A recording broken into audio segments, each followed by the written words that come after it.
একসময় সারি সারি গাছে ভরা ছিল পুরো বাগান, প্রতিটি গাছে ছিল ফলন। এখন সেখানে পড়ে আছে কেবল কাটা গাছের গুড়ি। চাঁদা না দেয়ায় কেটে ফেলা হয়েছে কৃষকের 1200 ফলন্ত কমলা গাছ। কোনো ব্যক্তির বিরুদ্ধে নয়, খোদ বন বিভাগের বিরুদ্ধেই এমন অভিযোগ তুলেছেন ভুক্তভোগী কৃষক আলিমুল্লাহ ও তার পরিবার। সামান্য একটা চাঁদা না দেওয়ার কারণে যে আমার বাগানটা নিঃস্ব করে দিব আমি কল্পনাই করতে পারি নাই। আমার কোনো নোটিশ ছাড়া আইসা আমার বাগান নিঃস্ব করে দিছে।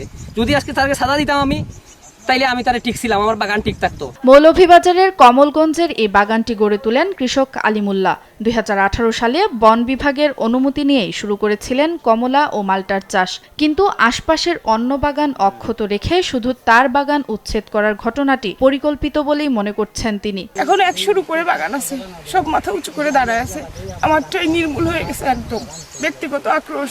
তারা আইয়া খালি চাঁদা চায়, আগে ভিডিও ইলা চাইছেন না, ওখান করে ভিডিও আইয়া বাড়িতে চাঁদা চায়, চাঁদা না দিলে মানুষের আক্রমণ করে। এই বাগানটা ফলাইতে গিয়া ওনার কতটুক কষ্ট হয়েছে, আমাদেরও কতটুক কষ্ট হয়েছে, খুব কষ্ট লাগছে এই বাগানটা কাটার জন্য। তবে চাঁদা দাবি কিংবা উদ্দেশ্য প্রণোদিতভাবে বাগান ধ্বংসের অভিযোগ পুরোপুরি নাকচ করেছে বন বিভাগ। তাদের দাবি, সংরক্ষিত বনভূমি থেকে অবৈধ দখল উচ্ছেদের নিয়মিত অভিযানের অংশ হিসেবেই এ ব্যবস্থা নেওয়া হয়েছে। তারা বলেছেন তাই বলে উচ্ছেদ কার্যক্রম হয়েছে, এটা একেবারে ভিত্তিহীন।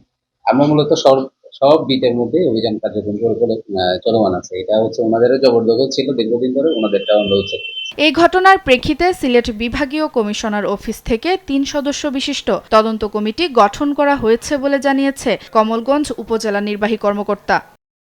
সেই ঘটনার প্রেক্ষিতে বিভাগীয় কমিশনার কার্যালয় সিলেট থেকে 3 সদস্যের তদন্ত কমিটি গঠন করা হয়েছে। তদন্ত কমিটি আজকে সরেজমিনে তদন্ত করবে। তদন্ত সাপেক্ষে দায়ীদের বিরুদ্ধে ব্যবস্থা গ্রহণ এবং ক্ষতিগ্রস্ত কৃষকের ক্ষতিপূরণের দাবি জানিয়েছে এলাকাবাসী।